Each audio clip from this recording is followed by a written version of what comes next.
Hey guys, welcome to Nerdarchy, for Nerds by Nerds. I'm Ted, and today I'm hanging out with Nerdarchy Dave. And today we're getting into Storm King's Thunder.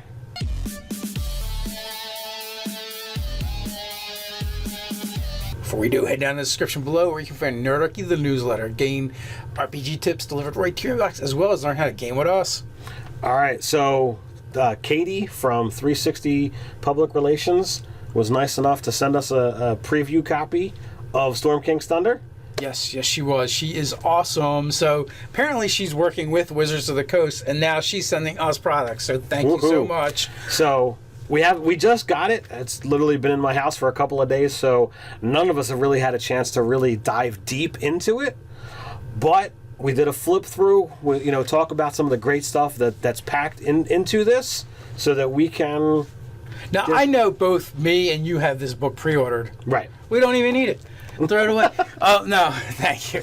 Maybe we'll do something with it. Maybe we'll do something with it. By the way, guys, before we get into this flip through, this review, this preview, we start discussing stuff on here. We're giving this book to one of our patrons. Daniel Estep is one of our patrons, and you're getting this book. I will be contacting you via email or through the Patreon Messenger, one of those, and we want to send this to you, so we're going to need your address. So wait for that email. This is coming to you. So while we're talking about that, if you are one of our supporters on Patreon, every month we're going to be giving something away. Yeah, and this is our first one. We're hoping the $25 to $50 range, in value or more if we can swing it. Whatever we can find that's cool that you guys like. But let's get into the Storm King's Thunder now. So Storm King's Thunder, it's a very very cool adventure. And I think, unlike some of the other books, it actually has dovetail information for all the previously released adventures. I believe, was it Chris Perkins that did the D&D Live? I think so. So when he did it, he was talking about what this adventure is and what they're doing with it. I thought it was so cool. How I'm still stuck on the Hill Giant, but the basically the ordering for the giants has been broken. The god of the giants has said, you know what, you guys have to prove yourself worthy. Now you figure it out. Figure it out. You have to be a self-made giant, right? And so I just love the fact that the Hill Giants you go, my Hill Giant minions, and raid all the food and all the land. I will eat it until I am the biggest, fattest giant of them all. Then I will be the best. So I find it hilarious. And that's just one of the motives. I don't remember them all. Like I said, we just got this. There's some really cool things in here, and if you follow Nerdarchy and you're familiar with us, we really don't do pre-planned adventures, but what we do like to do is tear these things apart and use them in our own game. Find out what bits and pieces out of this are going to be useful for those not running the adventure, right in. And one of those things are the charts that are put in the book, and the traps and those kind of things. Yeah, they always have random encounter tables, which is great because then you don't have to make your own or find them. All the maps, you can reuse those. Those are most excellent. I mean, and we're just saying from our point of view because, if you're like us and you don't use us, there's new magic items, there's new monsters. Oh, yeah. You mentioned traps. Well, they have rune traps, which are kind of cool. There's one part of the book where they talk about the statues of the giant gods, and it gives you a little bit of information. So, if you didn't have any information before, you can use that to extrapolate for your world. You got the nod to the old editions of what's in the giant's bag. Yes, which is pretty cool. I love that. There's a new item of pixie dust. Yes, which is kind of cool. There's one point in there that you can get a pouch of 10 pinches of pixie dust, and it has random effects when you use it, or you can use it as a spell component, so it's super sweet. So I like it as just something that you could put on a pixie and be able to mess with your players a little bit more, and then if they manage to beat the pixie, then they've got a few things of pixie. I kind of like the idea of maybe a villain uses pixies on his dinner table, like salt and pepper shakers. A little bit from actually the Peter Pan-esque type cartoons from Disney's and stuff. Oh, that'd be hysterical. So how many we went through tallied? I think there was 16 new magic items. 16 new magic items and an artifact on top of that. So 17 new things that you can hand out. And you're dealing with 7 new monsters. Some options to be able to throw in there for on top of your giants. But each of the giants has new options. Right. And then you have a new Titanic monster, a new epic monster, however you want to look at it. Legendary monster. It's awesome. Looking at you, Rhett Brook. He runs our legendary monster game, and that might be of interest to him. Also, for the magic items, they have a new type of magic item, which is these are runes, and you can use them as they are, and they have special properties and powers, or you can kind of like break them and you put them into an unmagical item. Right. Now, in my game, I would actually let you use that in a magic item and say screw it. I think real cool. I think it'd be so much cooler to kind of like, if you have equipment and you've been playing with it for a while, and instead of making you have this dilemma, well, do I of picking or choosing which piece of equipment you keep this new one you make, or you stay with your granddad's magic sword? Well, why not both? Absolutely. Why not enhance granddad's magic sword for a little more coolness? Yeah, I think that's definitely a way to go.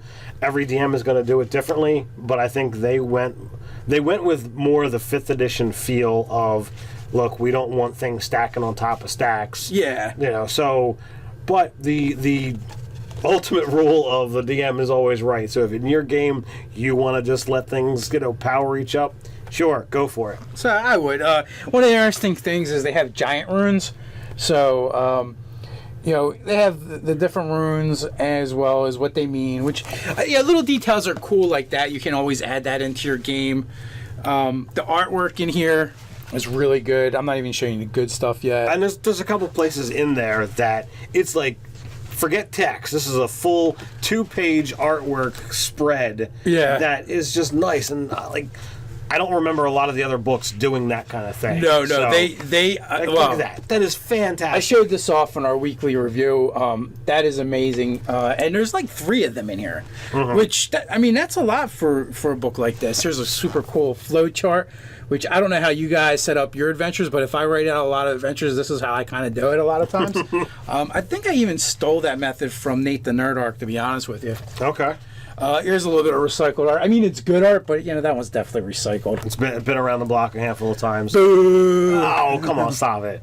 At the end of the book, there's a whole section on new NPCs, and they're done in a format that almost makes me want to cut them out. Yeah. So if Watts were to ever release this as a PDF, I would totally print those things out on cardstock. And that's all the way at the very end. No. I'm just looking for cool art. Oh, I love this ogre. This ogre looks like he's a freaking walking siege weapon. But you'd be able to take those NPCs and have them as reference sections just to throw right in your notes, so you're not actually having to refer back to the book every single time you're looking to use that NPC. We got some big map action going on there, and that's another double page spread, and that wasn't one of the ones I was counting. Yeah, no, because that's a map. That's different. Oh, this thing is freaking awesome. The Morkoth. I don't know if I'm giving away spoilers or not by showing any of this. Well, I am sorry, spoilers. Yeah. That is a ship. That's a boat that is kind of shaped like a kraken. Looks amazing. So they mentioned new modes of transportation in this book. Yes. That was one of them. Another thing that's in there is the floating cloud castle. Come on. Yeah. Dragon mounted on a dragon, floating cloud castle, or airship. So lots and lots of really good stuff. We don't have a picture of the Dawn Titan, do we? No, but we do have a picture of some of these monsters are rehashes, like the Yak Folk. They've come back. Yak Folk have been around since 2nd edition. Yeah, but there's also some new ones. A couple beasts, which is always cool for our druids who are looking for things to wild shape into. Or even just those looking for animal companions. Yeah, but they're too high. Well, the 5 is, but the 1 quarter. It stops at a quarter. It stops at a quarter. I know. Well, for those of you who are homebrewing your animal companions, Tressim. I don't know if that's how you say it, but it's kind of like a fey cat. That's definitely from 3rd edition. Maybe that could actually even be the winged cat goes back to 1st or 2nd. Yeah. Well, that one's specific though. Right. But it could have been the same though. Now, I just want to show off as much of the sweet art as I can find. Yeah, absolutely. Right back on the other side, that was actually what Ted was talking about as far as the NPCs. Yeah, the NPC section. So I don't know. I'm definitely going to be stealing stuff from this book. I can't say I'm going to actually run the adventure, although I really do enjoy it and like the premise. But yeah, like I said, if you've been following Nerdarchy for a while, you know we just do our own stuff. We always have. I think Ryan had wanted to run Curse of Strahd, Right. but we just never quite got around to it. I think this is the last one. There's the third full 2-page spread artwork. Yeah. Glorious. Yeah. So I'm impressed with the product. I enjoy it. They did a really good job with it. The art is amazing. There's definitely some cool things in there that you can add right into your game. I think they put enough in here to entice me to buy this book, even though I'm not going to run the module. Right. Which is pretty good since I already have it on order. I do as well. It's one of those things that there's always enough stuff in these books for me to say I want this on my shelf. Yeah, even like Out of the Abyss, I enjoy that book.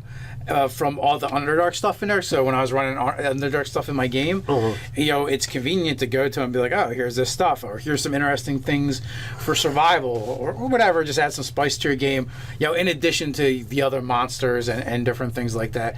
I think like they had a modified beast in there. It was like a rock octopus. Okay. So it was a non-aquatic octopus. A rocktopus.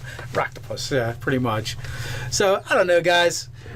Have you ordered the Storm Thunder? Storm King's Thunder? Storm King's Thunder yet or not? It will be a link in the description below. Dan, buddy, I'll be emailing you. So be on the lookout for that email. With that, in the description, in the comments below, let us know what you think. Are you buying this book? Have you pre-ordered it? Do you have it already? While you're at it, like, comment, and share. You can hang out with us over on Facebook. So until next time, stay nerdy.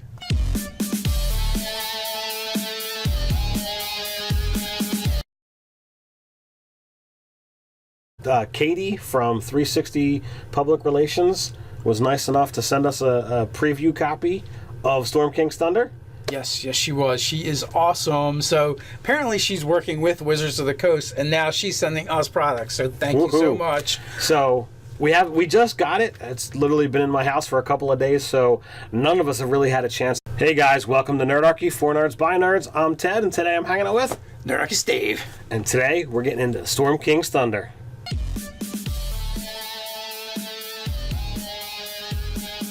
Before we do, head down in the description below where you can find Nerdarchy, the newsletter, gain RPG tips delivered right to your inbox, as well as learn how to game with us. All right, so to really dive deep into it, but we did a flip through, talk about some of the great stuff that's packed into this so that we can... Now, I know both me and you have this book pre-ordered. Right. We don't even need it. Throw it away. Oh, no, thank you. Maybe we'll do something with it. Maybe we'll do something with it. By the way, guys, before we get into this flip through, this review, this preview, we start discussing stuff on here. We're giving this book to one of our patrons. Daniel Estep is one of our patrons, and you're getting this book.